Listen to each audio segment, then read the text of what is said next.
C'est parti pour une grosse soirée. On est lundi, mesdames et messieurs. Mettez-vous bien. Ce soir, on est à peine lundi et ça va être déjà lourd, hein, je pense. Bonsoir Jean-Luc Mélenchon. J'ai un add-on qui permet de skip les pubs, les mecs. Voilà. J'ai skip les pubs. Skip les pubs très rapidement. Je pourrais vous le partager, les mecs. Hein. Si vous voulez, les gars, je pourrais vous le partager. Hein. Y a pas de... Bonsoir. Merci beaucoup d'être avec nous, de nous accorder votre première interview à la télévision depuis la rentrée, et notamment depuis le déclenchement de cette crise agricole qui traverse j'ai cru qu'elle allait dire Israël. Ensemble pendant près d'une heure. On aura aussi l'occasion de parler de la décision du Conseil constitutionnel sur la loi immigration, des premiers pas du gouvernement de Gabriel Attal, de la situation internationale aussi. J'augmente le son, attendez. D'abord, l'actualité la plus chaude, la plus brûlante, la FNSEA du bassin parisien et des jeunes agriculteurs ont donc annoncé vouloir entamer demain à 14 h le siège de la capitale pour une durée indéterminée.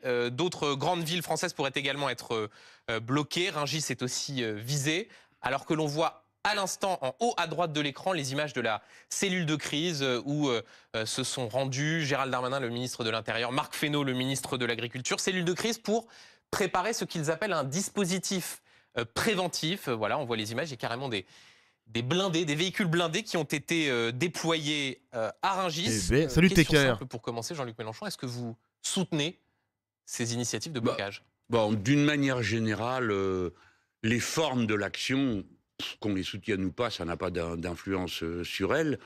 Les formes de l'action, en général, présentent des inconvénients. Par exemple, quand un syndicat de cheminots est en grève, le train ne circule pas, vous avez des tas de gens qui restent sur le quai. Donc c'est pas inhabituel qu'une forme d'action ait un impact sur le grand public. Merci alors, Karim après, pour ce le qui sub. discute, c'est de savoir si ça vaut la peine de le faire ou pas. C'est-à-dire si elle est revendiquée. C'est vrai que ça fait du bien de revoir du Mélenchon, les mecs, à la télé. Ça fait du bien quand même. Ça manque de personnalité de gauche, là. Même Louis Boyard, ça fait longtemps qu'on l'a pas vu chez BFM. Hein. Il nous manque un petit peu, le petit David Guiraud, là.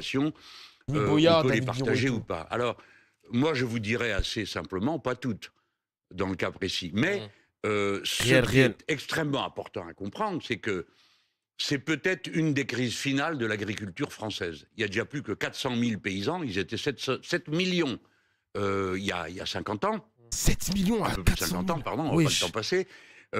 Et maintenant, ils sont 400 000. Il y a 3 millions d'étudiants dans notre pays, pour qu'on se fasse une idée de la proportion. Ouais. Donc, clairement, il y a un projet qui se porte sur la paysannerie, comme sur tous les autres domaines d'activité économique, c'est l'ancienne paysannerie familiale, c'est fini. Maintenant, place aux très très grandes surfaces, avec des procédés totalement industriels, et tout ce qui n'est pas dans la maille doit disparaître. Et pour y arriver, il y a la concurrence libre et non faussée. Alors là, les paysans se sont mis, les agriculteurs se sont mis en mouvement, et ça nous intéresse parce que, si vous voulez, une crise, c'est toujours une impasse. Parce qu'il y a une impasse, il y a une crise. Toute crise peut être aussi l'occasion d'une sortie par le haut. Donc ce qui se passe en ce moment peut nous permettre, alors on aura des buts différents les uns et les autres, du point de vue du grand patronat financier, c'est l'occasion jamais de tordre le cou aux agriculteurs, et puis pour nous, c'est l'occasion de faire passer l'idée qu'on peut avoir une nouvelle agriculture, une véritable transformation de l'agriculture française. Et on aura l'occasion de détailler notamment vos positions, mais pardon de rester sur l'actualité la plus immédiate. Cette méthode qui consiste pour les agriculteurs du grand bassin parisien de se placer sur les axes qui mènent à Paris pour bloquer. D'ailleurs, je vais vous montrer une image, les mecs. Il y a des agriculteurs qui bloquent l'autoroute, mais l'autoroute est bloquée par les policiers. Donc en gros, c'est les policiers qui bloquent l'autoroute. Attendez, je vais vous montrer l'image. Regardez, hein. Regardez les images. C'est les policiers là qui bloquent l'autoroute et non pas les agriculteurs. C'est une dinguerie quand même, hein. Voilà, du coup, c'est eux les coupables, hein. C'est pas les agriculteurs les coupables, hein. C'est eux, hein. Mais ils sont malins quand même, hein, parce que là, dans le dispositif de Darmanin, d'ailleurs, dans la crise interministérielle qui a été programmée, bah, en gros, ils ont protégé le marché de Rungis, qui est le plus grand marché agricole au monde. Le plus grand marché, les mecs, qui nourrit Paris. Et c'est 12 millions d'habitants, je crois, un truc comme ça. C'est chaud. Et il y avait un mec, il avait dit dans le reportage, wesh, un prêtre a béni le convoi d'agriculteurs. Il le bénit. Jésus, Jésus. En gros, il avait dit que si le marché de Rungis est bloqué, Paris ne dispose que de 3 jours de réserve de nourriture avant que ce soit la crise. Une vraie crise de nourriture, une vraie crise... peut-être une crise sanitaire en quelque sorte, quoi.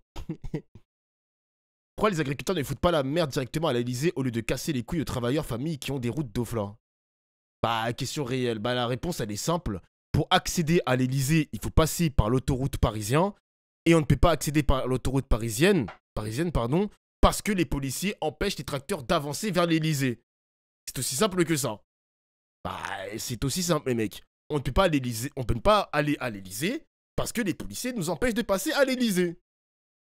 Simple. Simple. Est-ce que vous dites c'est la bonne chose à faire, quels que soient les désagréments que cela peut apporter pour ceux qui vont travailler, qui doivent aller chercher leurs enfants à l'école? Évidemment. Ça va être des désagréments. Les enfants à l'école, et puis les corbillards qui passent, et puis tout ça, parce que il faut y aller. Hein. Il ne faut pas hésiter. D'habitude, vous dites tout le monde est pris en otage. Non, je m'étonne que vous les... Non, mais quand même. On va commencer cet entretien sur des bases saines et normales. Le fait est que cela va impacter la vie quotidienne des Franciliens. Mais je voulais vous faciliter le travail. D'habitude, quand il y a une grève, on dit qu'on prend les gens en otage. Donc là, on dit il y a des problèmes. Je préfère qu'on dise... Donc bloqué, mais attendez, vous avez raison, avec des tracteurs. Il y a des problèmes, en effet. Mais je voudrais juste attirer votre attention sur le fait qu'aujourd'hui, toutes les luttes savent que pour bloquer le capitalisme, il faut bloquer les réseaux. Voilà, tout le monde sait ça. Donc, tous les syndicats... Pour le risque de crise alimentaire dont tu parlais, Dofla, c'est où que tu as vu ça? En gros, c'était un reportage de TF1. Je crois que c'était TF1 qui avait parlé de quelles conséquences il y aura chez les Parisiens si le marché de Rungis ne fonctionne plus correctement. Et comme le marché de Rungis alimente presque la totalité des restaurants parisiens, des commerces parisiens et les commerces de gros, si le marché de Rungis est paralysé, c'est toute la capitale qui est paralysée. Voilà, parce que c'est le plus gros marché agricole au monde, le marché de Rungis. Voilà. Le marché qui est à cheval entre Rungis et Chevilly-la-Rue, je crois. Ça va sur 2 villes, tellement que le complexe, il est grand. Ouais, au monde, c'est le plus grand marché agricole au monde. Cocorico! C'est la France, les mecs, Cocorico! Même ceux qui ne sont pas anticapitalistes, comme c'est le cas de la FNSEA, ou ceux qui le sont un peu plus, je ne les nommerai pas pour ne pas les mettre dans l'embarras, savent que c'est en bloquant les réseaux qu'ils obligeront à aller au bout. Ce qui m'intéresse, moi, c'est qu'on soit obligé d'aller au bout. Donc c'est une première étape que vous... écoutez, la preuve que ça marche. Il y a 2 jours, Monsieur Attal, le Premier ministre, a annoncé des mesures. Ils ont annoncé qu'ils bloquaient Rungis. En Europe, oui. Dans le monde, je suis pas sûr. Si, c'est le plus grand marché agricole au monde. Si. Vous avez le seum que la France soit premier quelque part, hein. Vous avez le seum, hein. Et pardon, les entrées dans Paris, Rungis est plus ou moins visé, hein. Aussitôt... Rungis est visé par la coordination rurale du Lot-et-Garonne qui veut, à partir de demain matin, bloquer Rungis. Voilà. Aussitôt, le Premier ministre a dit oui. Eh ben, je vais prendre d'autres mesures encore. Donc ça marche, leur affaire. Ils auraient tort d'arrêter. Il y a eu aussi des déblocages d'un certain nombre de points sur des autoroutes après les annonces du Premier ministre vendredi soir. Oui, ben, ça m'étonnerait que ça dure, mais c'est justement ce qui me fait craindre, si vous permettez de le dire. C'est que après avoir eu un certain nombre de bazars, comme d'habitude, on finisse par s'arranger avec un petit truc, bon, on va baisser ici, on va verser un chèque là. C'est pas ça dont on a besoin. On a besoin d'une transformation profonde de l'agriculture et peut-être même d'avoir pour une fois un débat qui servira à quelque chose. Je pense à l'habitude qu'a pris M. Macron de convoquer des débats pour tout et n'importe quoi, pour dire quelle agriculture on veut et comment on s'y prend pour y arriver. Donc, moi c'est clair, si mes amis gouvernaient ce pays, ou si moi-même j'y participais, nous sommes capables de régler le problème de l'agriculture en 5 ans.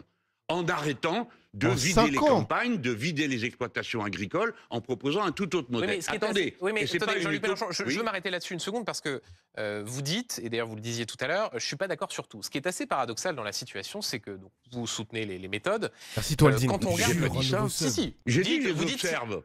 Vous dites il faut bloquer les axes, donc au fond c'est une façon de mettre les uns et les autres devant la responsabilité, ce que vous avez dit. Oui, mais j'ai pas dit que je soutenais. J'ai dit que j'observais, que je notais, que je m'étonnais de votre surprise. Et donc vous ne les soutenez pas? Mais l'avis pour vous, c'est noir-blanc. On soutient... Attendez, après ça... Excusez-moi, pendant la réforme des retraites, quand il y avait des grèves, vous les souteniez. Donc là, la question, elle est assez simple. Il y a des tracteurs qui vont bloquer un certain nombre d'axes vers Paris. Est-ce que vous les soutenez? Ah oui, alors attendez, si c'est vu comme ça, c'est vrai que j'oubliais qu'il y a non seulement les paroles que je prononce, mais celles que je ne prononce pas. Donc comme je n'ai pas dit que je condamnais, c'est que je soutiens.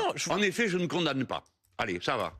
Comme ça vous va comme donc comme vous soutenez ces initiatives de blocage. Voilà. tous les spectateurs entendent dire que le fait de ne pas condamner revient à soutenir. Non, c'est juste d'essayer, et je prends les téléspectateurs à témoin, d'avoir sorte de message clair de savoir voilà, quel regard vous posez sur les méthodes des agriculteurs. Ah ben attendez, les méthodes. Là, vous m'avez parlé du blocage de Paris. Ouais. Maintenant, si vous allez plus loin sur les méthodes, alors je vais être plus clair. Je n'ai jamais accepté qu'on s'en prenne au bâtiment de l'État comme ennemi. J'ai toujours dit ça. Le collectif, ce qui a la propriété collective, ne peut pas être agressé, attaqué par l'un ou par l'autre.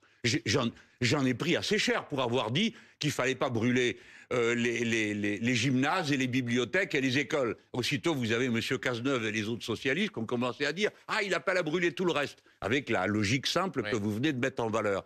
Donc moi, je dis clairement, je ne suis pas d'accord pour qu'on fasse sauter un centre de l'État de contrôle de l'environnement. Je ne suis pas d'accord. Sauter, vous parlez de ce qui s'est passé à Carcassonne, où une direction de l'environnement a vu ses vitres souffler. Absolument. Je ne suis pas d'accord pour qu'on asperge de lisier la préfecture, une sous-préfecture. Je ne suis pas d'accord pour qu'on attaque les bâtiments de l'État, parce que je pense que c'est une erreur.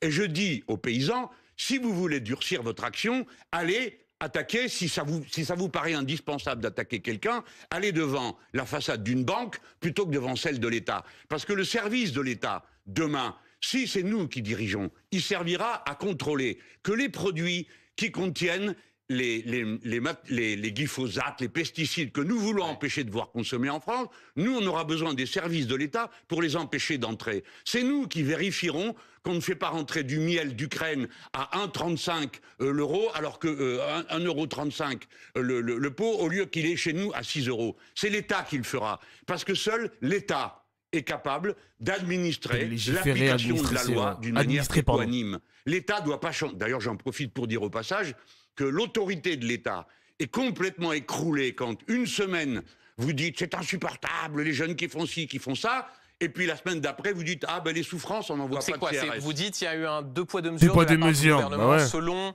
là d'où viennent des dégradations. Il a pas tort. Je n'utiliserai pas 2 poids 2 mesures parce que c'est une expression que je réserve à d'autres situations.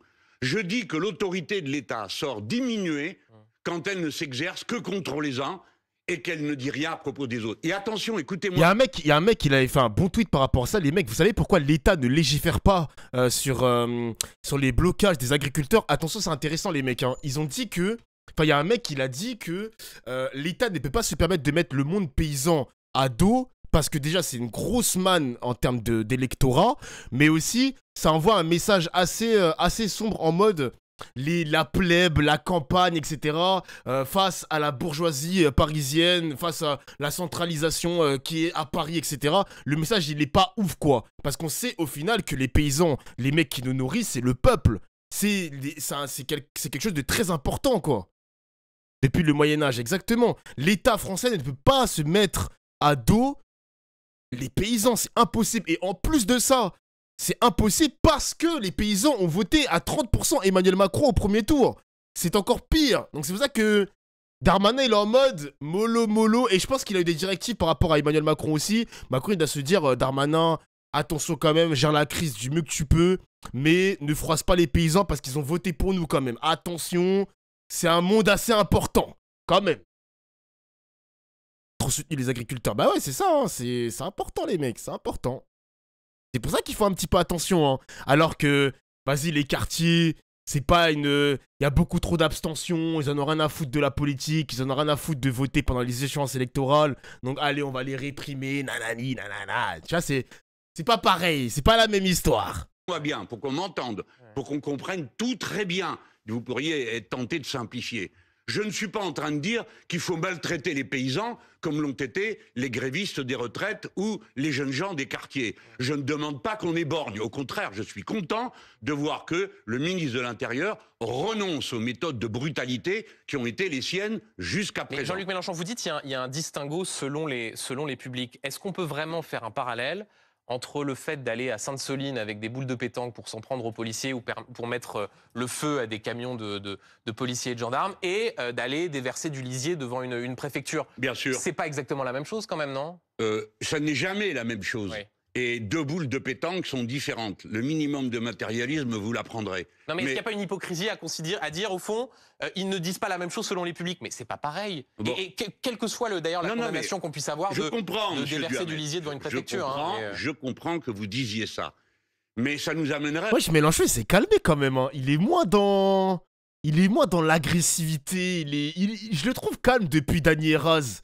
Moi, je le trouve calme parce que quand on avait écouté son interview sur Israël-Palestine et la loi immigration, il était dans le direct, dans le concret, dans l'agressivité. Mais là, il s'est quand même... Ça l'a détendu son passage, c'est Dany Erraz en vrai de vrai, les mecs, je vous jure. Hein. Un autre débat. Franchement... Quelle est la doctrine de maintien de l'ordre? Bon. Et alors, c'est la même dans chaque cas. La doctrine de maintien de l'ordre qui consiste à dire on n'envoie pas des CRS en face d'une souffrance, d'abord, est une erreur. Ça va revenir, vous pensez? Les CRS ne sont pas contre les gens. Ils sont là pour faire en sorte qu'on manifeste dans de bonnes conditions et pour protéger, des fois, les manifestants. Si les ronds-points bloqués avaient été mieux protégés, il y aurait eu moins d'accidents pendant la période des Gilets jaunes. Vous voyez, j'essaye de mettre à distance des choses peut-être plus récentes. Je veux dire que la manière de maintenir l'ordre à Sainte-Soline ne nécessitait pas qu'on envoie une grenade par manifestant. C'est une doctrine folle. Non, mais c'était des manifestants qui, pour certains, s'en prenaient directement aux forces de l'ordre. Et c'était mon point par rapport à ce qui s'est passé à la préfecture d'Agen. Et je poursuis juste avant d'aller sur le fond de vos propositions sur l'agriculture. Il y a un instant, vous disiez je n'accepte pas qu'on s'en prenne aux immeubles, aux symboles de l'autorité de l'État. J'ai pas le souvenir d'avoir entendu ce zèle quand il s'agissait de Black Bloc dans des manifestations contre les retraites qui s'en prenaient aux forces de l'ordre, qui parfois mettaient le feu à des voitures de policiers. C'est quoi? C'est quand c'est les policiers, là on peut, mais par contre quand c'est le reste, le symbole de... Oulala, oula Jamel, il va commencer à cuisiner Mélenchon. Oulala, attention Mélenchon, tu sors de Dany Erraz. Calme-toi Mélenchon, calme-toi. Là il y a les voyants au rouge, les mecs. Les voyants sont au rouge, là. Oula! Ne caricaturez pas. Non, mais parce que ce discours-là... garder une certaine hauteur de vue. Mais ce discours sur le respect de l'autorité de l'État... Il va l'énerver, là. Que tout au long de l'année 2023, j'ai pas eu le sentiment de tout à fait toujours l'entendre, notamment pendant la crise sociale. C'est que vous n'entendez que ce qui vous intéresse. Et je vous demande d'y réfléchir, monsieur Duhamel. En ce moment même, vous faites une sale besogne. Parce que quelqu'un comme moi, qui suis connu comme un opposant, et pas des plus tendres, et pas des plus mous, viennent à la télévision et disent « Je ne suis pas d'accord pour qu'on s'attaque aux instruments de l'État. » Et que vous me répondiez « Comme vous ne l'avez pas fait dans telle ou telle circonstance, votre parole ne vaut rien. » Non, c'est pas ce que je dis. Attendez, je souligne la différence. Non. Vous êtes là en train de pousser au désordre. Non. Ah si, moi j'entends votre... Écoutez, vous n'avez pas condamné, donc vous soutenez. Vous voulez... Eh ben oui, mais... Écoutez, je vous posais des questions sur les méthodes. Oui, c'est ça, là, vous êtes mal. Moi, je vous invite à rester sur le fond du sujet. Aïe. Et le fond du sujet, c'est qu'une doctrine de maintien de l'ordre doit être la même tout le temps. Quant à moi, monsieur Duhamel, je n'ai jamais accepté qu'on s'en prenne à tout ce qui concerne les instruments de l'État. Jamais. Alors oui, c'est vrai, quand des gens ont attaqué des banques, excusez-moi, je n'étais pas dans les premiers à dire « Ah, quel dommage, vous avez pété une banque ». Par contre, quand est descendue la façade d'un hôpital, j'ai fait partie des premiers à dire « Ça, c'est pas acceptable ». Et pourtant, vous aviez dramatisé, on aurait cru qu'on avait battu les enfants qui étaient dedans. Il y avait 2 carreaux qui étaient descendus. Et je dis non. Chaque fois qu'il s'agit du bien public, ce qui nous appartient à tous, alors on est dans une autre situation. Et figurez-vous que j'essaye de faire preuve de compréhension des situations, de finesse des situations.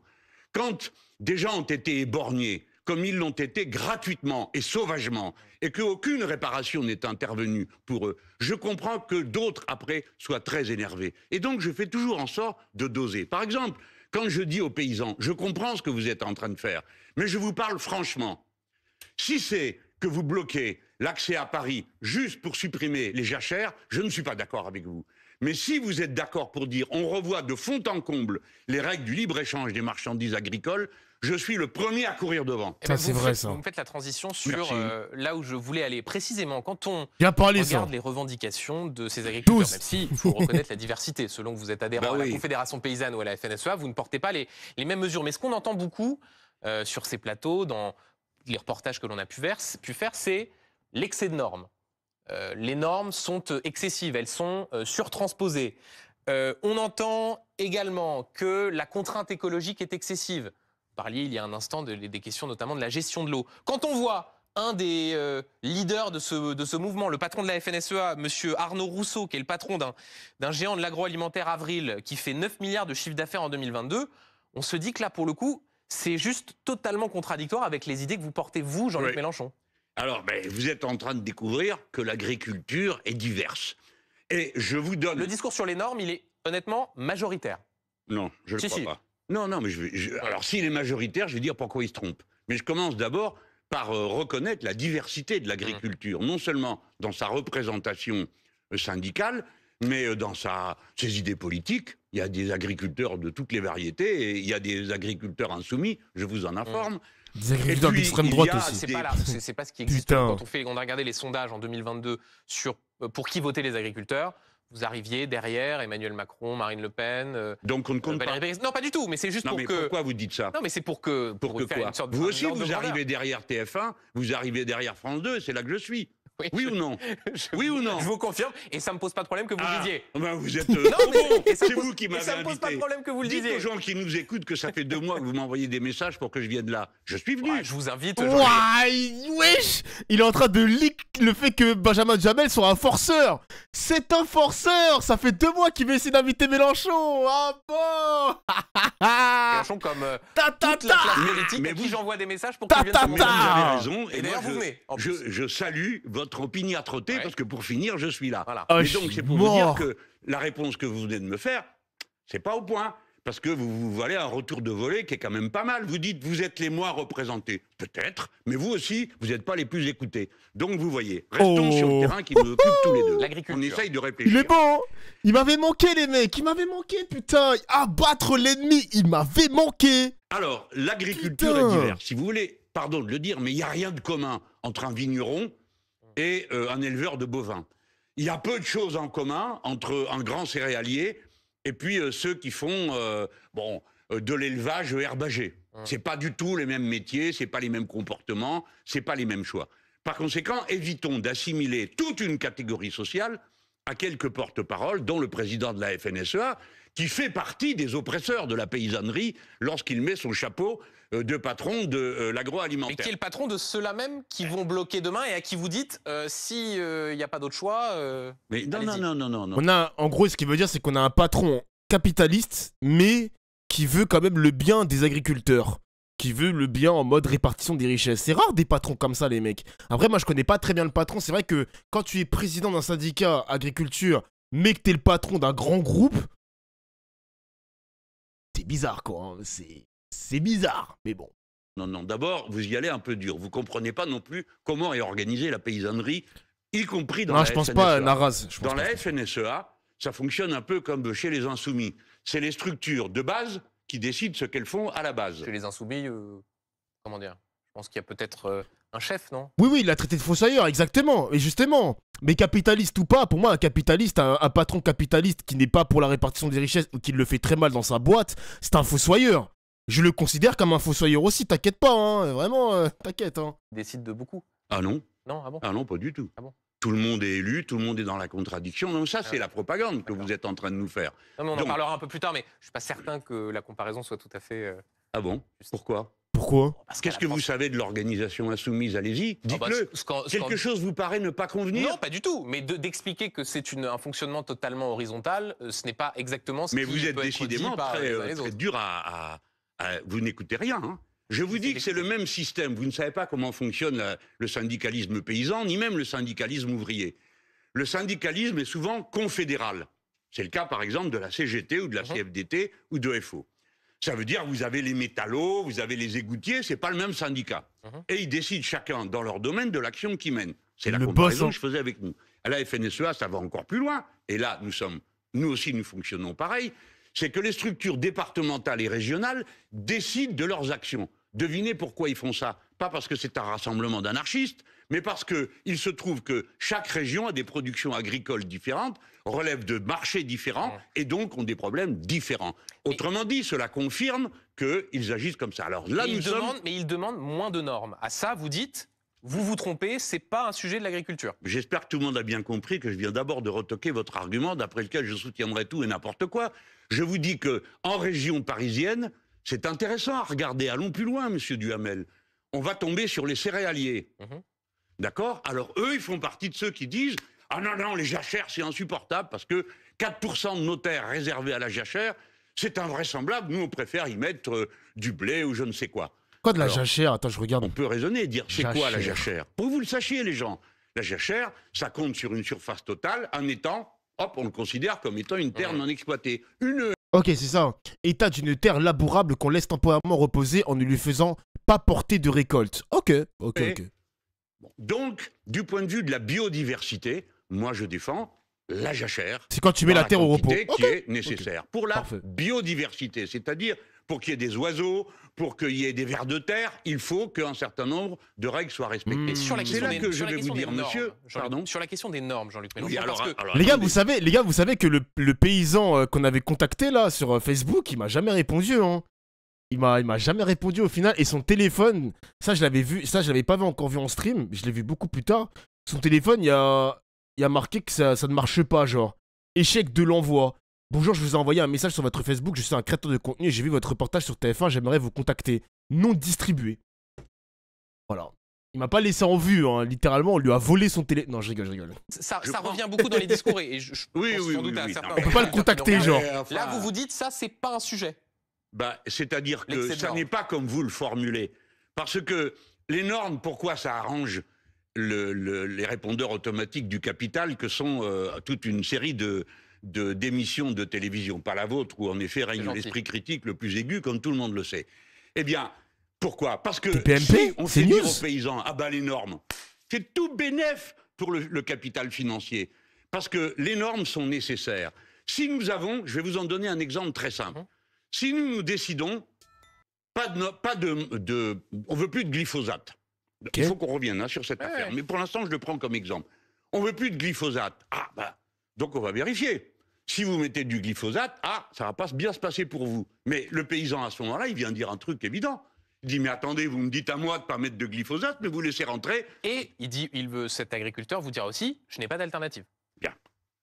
Vous êtes là pour rappeler que vous pouvez aller, vous, monsieur Duhamel, si vous voulez, enlever la mauvaise herbe à la main. Mais je reviens. Non, mais attendez, Oui, oui, pardon, oui. mais je dis ce que disent un certain nombre d'agriculteurs quand on les interroge sur cette volonté, et Voilà. notamment la vôtre. C'est dans votre programme d'interdire le glyphosate. Trop drôle. Bon, alors attendez. Après, je vais Trop venir drôle. sur la mauvaise herbe, le glyphosate et le reste. Pour l'instant, j'en suis aux normes. Parce que, paraît-il, il y en a trop. Alors, il y a des normes. Alors, en effet, ça fait beaucoup de paperasse, ça casse la tête à tout le monde. Nous sommes d'accord, mais que voulez-vous? Vous avez remarqué qu'avec le néolibéralisme, tout le monde passe son temps à remplir des papiers, des projets, C'est puis un ouf, ensuite des Mélenchon. comptes rendus, C'est un ouf. des bilans d'étapes. Donc, ils ont beaucoup de papiers à faire. Mais la norme est nécessaire. Je termine mon exemple, car je veux que tout le monde m'entende, pour que tout le monde comprenne bien ce qui se passera le jour où nous gouvernerons ce pays. Dis-nous tout. Si nous disons pas de glyphosate, alors la conséquence, c'est qu'on ne laissera pas entrer de produits avec du glyphosate. Donc c'est la norme qui va protéger le paysan et pas l'inverse. Autrement dit, nous appliquerons, et ce que je suis en train Ok, ça c'est intéressant ce qu'il dit, parce que quand il dit que les normes sont nécessaires par rapport au glyphosate, on interdit le glyphosate pour les paysans français, mais aussi il interdit le glyphosate pour les autres. Et il y a tellement de produits sous glyphosate dans tous les pays, il y en a... Les gars, on importe tellement de produits étrangers en France que croyez-moi, tu mets l'interdiction du glyphosate, mais il y a plein de produits étrangers qui ne rentreront pas du tout dans le pays, dans ce doux pays de la France. Hein. Mais c'est là où j'arrive à suivre Mélenchon. Parce que là, c'est malhonnête comme Bordeaux. Les normes sont nécessaires, d'accord, mais quoi comme normes? Si le mec, il t'explique qu'on interdit le glyphosate, il explique aussi qu'on va interdire le glyphosate pour les autres. Ah oui. Eh oui, c'est intéressant. Voilà, c'est intéressant, là. Là, j'aime bien quand Mélenchon, il parle comme ça. Là, j'aime bien. dire, est naturellement radical. Mais nous avons le droit de le faire et nous avons le devoir de le faire. De le Je faire. vais vous donner un exemple, monsieur Duhamel. Lorsque un gouvernement a décidé d'interdire un produit, pardon, le mot pour le prononcer, néonicotinoïde. Pour les betteraves. Attendez, d'abord, au départ, c'était les cerises qui étaient concernées, c'est autre chose. Les betteraves. Pourquoi? Parce qu'il y avait trop de pucerons sur les betteraves. Voilà. Donc on a dit, il faut mettre... On en met partout. Le gouvernement a dit, vous en mettez partout, il y a un problème, vous tuez tout ce qui vit. Et donc, ça a été interdit. Et tout d'un coup, en 2018, arrive le gouvernement de M. Macron qui dit, il y a quand même un problème, donc on va rétablir ce pesticide. Nous, on s'est battus comme des fous à l'Assemblée et on obtient un résultat, c'est une date limite, 2023. 2023, la fin de cette année-là, normalement, on doit pouvoir remettre des néonicotinoïdes sur les betteraves. Là-dessus, la Cour de justice de l'Union européenne dit « Eh, vous les Français, vous avez interdit, vous n'avez pas le droit de rétablir. » Ah bon, pourquoi? Il y en a qui le font. Que dit l'Europe? Que dit cette Cour de justice? Oui, mais comme tout le monde ne le fait pas, dorénavant, on va vers l'interdiction. Autrement dit, tous ceux qui ont interdit localement ont fait avancer l'idée qu'il fallait interdire pour tout le monde. Jean-Luc Mélenchon, donc si je résume, les normes, c'est pas un sujet, elles sont nécessaires. On veut interdire le glyphosate. On veut interdire ce qu'on appelle par exemple les retenues collinaires, c'est-à-dire le fait de faire du stockage d'eau. C'est une sorte de variante des méga-bassines que les agriculteurs soutiennent. Mais si vous non, les agriculteurs, arrêtez. Mais attendez, merci très pour le sub. On n'entend pas les mêmes. Là, si vous étiez au pouvoir et que vous mettiez en œuvre ce programme-là, mais ce serait 10 fois la contestation qu'on voit aujourd'hui. Je ne crois pas. Et je vais vous dire pourquoi. D'abord parce que le temps qu'on arrive, c'est dans 3 ans, au minimum. Il y en aura déjà des dizaines de milliers de moins. Monsieur, tous les ans... Il a raison, hein. Il a raison. Il y en a qui disent que c'est la faute de l'écologie, c'est la faute de la gauche, etc. Que les agriculteurs se cassent la gueule. Macron, il est à son 2e mandat, hein. Macron, là, le fait que ça se casse la gueule, ça date depuis au moins 2017, les mecs, hein. On est en 2024. Et vous avez élu Macron jusqu'en 2000, je sais pas quoi, hein. Ou 2018, je sais plus quoi exactement, merde. Non, c'est ça, 2017, hein. Ouais, c'est ça, 2017, c'est ça. 10 ans de Macron, hein. En 10 ans, vous allez voir, il va rester combien de paysans en 2027? Vous allez voir. Vous allez voir. Dans votre merveilleux c'est pas de sa faute, hein. Qui protège la paysannerie, 10 000 entreprises ferment. Voilà. D'accord? La population est tombée à 400 000. C'est la dernière partie cette fois-ci et tout le monde le sait. Si leur mouvement n'aboutit pas à une remise en cause de ce qui est le plus important et dont vous ne m'avez toujours pas parlé, c'est-à-dire le libre-échange. Ah, le libre-échange. Le libre-échange est l'ennemi de la paysannerie. Non seulement de la paysannerie, mais de tous les citoyens. Et le gouvernement a dit, le Mercosur, c'est niet. C'est pas vrai. Vous savez comme moi que c'est pas vrai. Ah, c'est ce qu'a dit le Premier ministre. Non, mais il l'a dit, mais vous êtes journaliste, vous ne vous contentez pas d'écouter et de dire oui, il a raison. Alors, pour être très précis, en 2019, Emmanuel Macron s'y disait favorable, c'était plutôt au début de l'année, je crois, et à partir du mois d'août, il a commencé à dire qu'il y était défavorable, et il y a eu toute une série de prises de parole de l'exécutif, Marc Fesneau, le ministre de l'Agriculture, dans le journal du dimanche la semaine dernière, Gabriel Attal vendredi, où ils disent « Mercosur, on n'en veut pas ». Qu'est-ce qu'il vous faut de plus sur ce traité de libre-échange? Eh bien, qu'on quitte la table. Parce que, monsieur Duhamel, pardon de vous prendre à revers de votre métier, je l'ai eu fait il y a bien longtemps, mais normalement on vérifie. Je veux dire, quand un gouvernement dise quelque chose et refasse une autre, c'est quand même pas un fait nouveau. Mercosur, les gars, vous connaissez ou pas le chat? Vous avez besoin d'une piqûre de rappel? Mercosur, ça... Non? Vous savez ce que c'est le Mercosur? Non, c'est quoi? C'est un traité de libre-échange, je crois, entre les Amériques, l'Amérique du Sud et l'Union Européenne. Quelque chose comme ça. Mercosur. Mercosur. M-E-R-C-O-S-U-R. C'est un accord, voilà, c'est un accord. Voilà. Or, le gouvernement continue à négocier l'accord Mercosur. Et il est en train d'aboutir la négociation de Mercosur. Et nous sommes tous... Ça sert à quoi? Bah, c'est un traité de libre-échange, quoi. C'est un traité de libre-échange. Y a pas l'Europe dans le Mercosur? Ah bon? Ah ouais? Vous êtes sûr de ça? Je peux aller le chercher, hein. Je peux aller chercher sur Internet, mais... Il me semble que l'Union Européenne est dans le Mercosur. Non, je sais pas. Je sais qu'il y a le Canada dedans, les États-Unis. Non. Ah, c'est pays par pays. Ok, ok. Ah, ok, ok. Merci de la précision, le chat. Ok, ok, ok, ok, ok. Prévenus. C'est la raison pour laquelle... C'est le marché commun de l'Amérique du Sud. Ok, ok. Je n'y crois pas.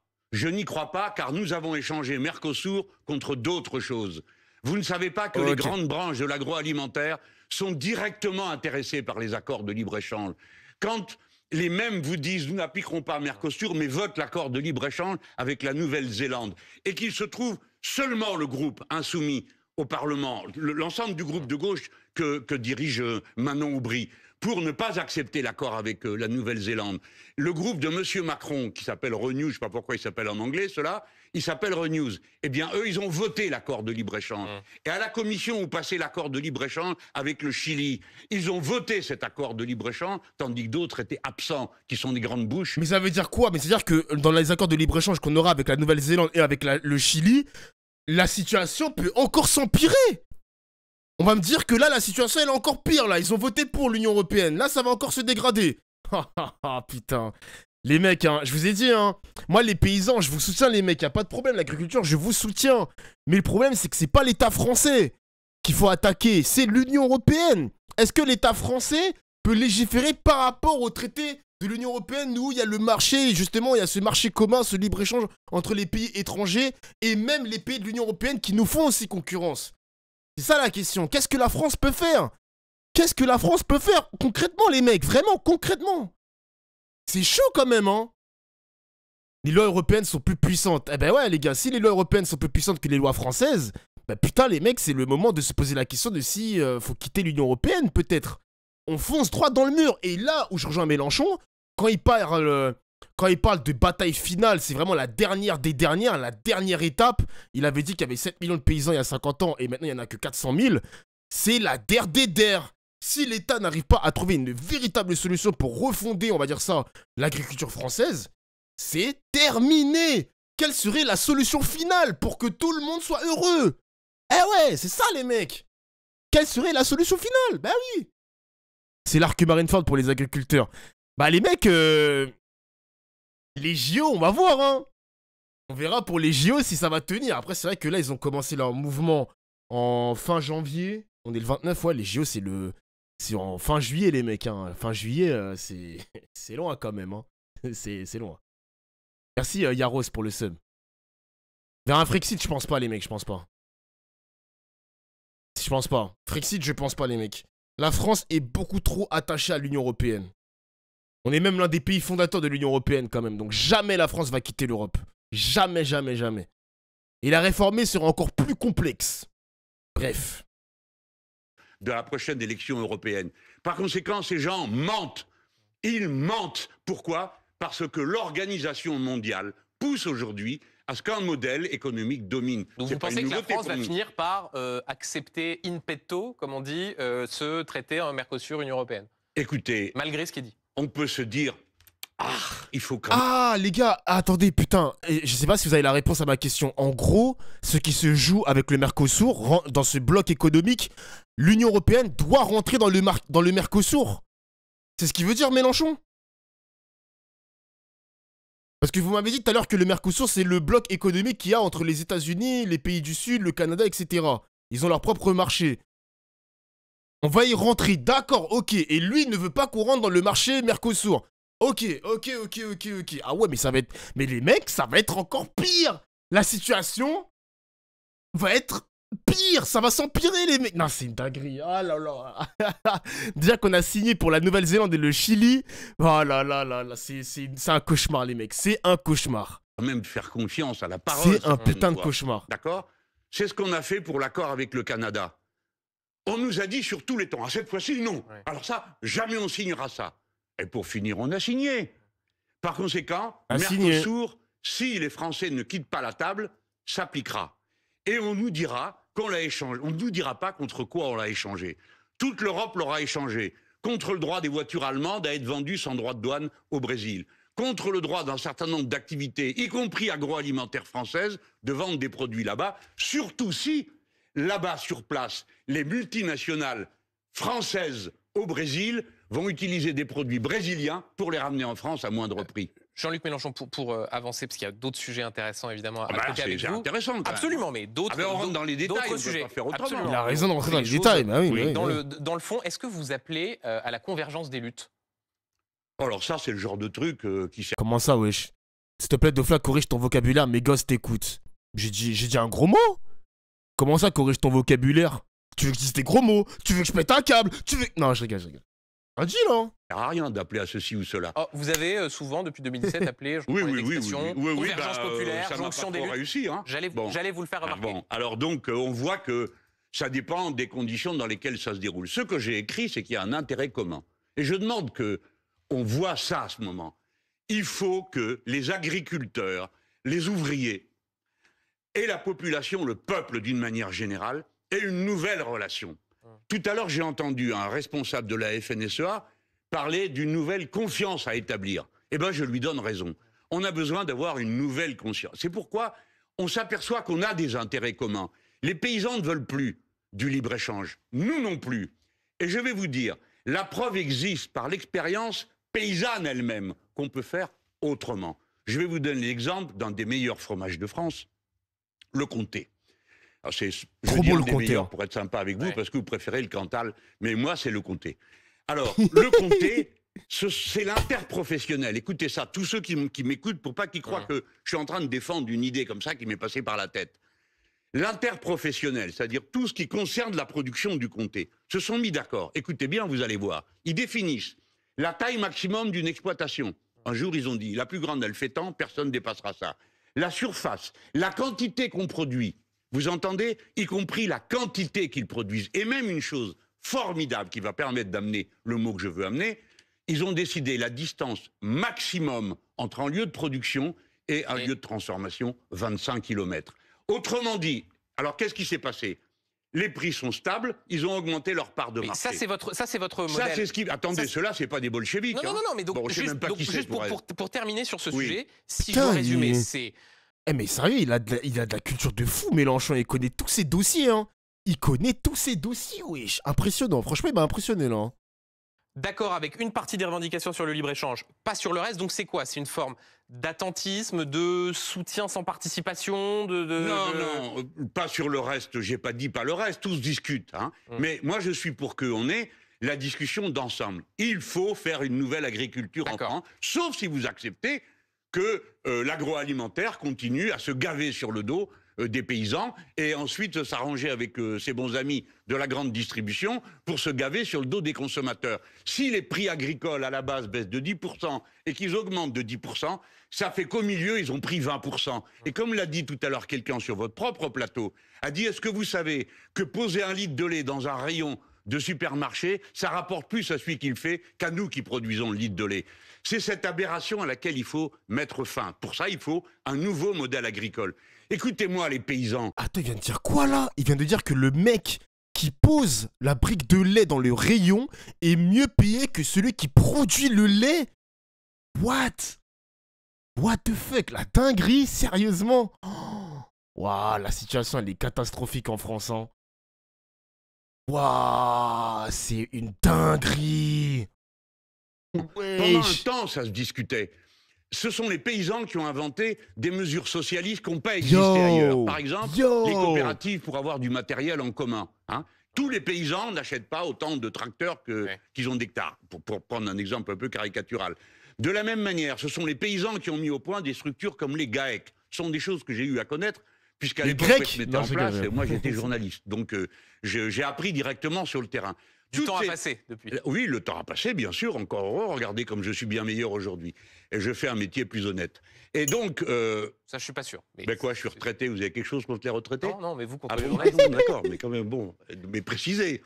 Bon, non, j'ai rien. Pour terminer avec de l'humour, monsieur Duhamel. Oui, bien sûr, les gars, c'est une image. Non, mais l'image de Mélenchon, elle est stylée quand même. Parce que oui, on a déjà entendu des producteurs de lait qui disent qu'ils vendent à perte. Et ils font très peu de marge. Ou même, limite, ils gagnent 1 centime du lait produit, quoi, au litre.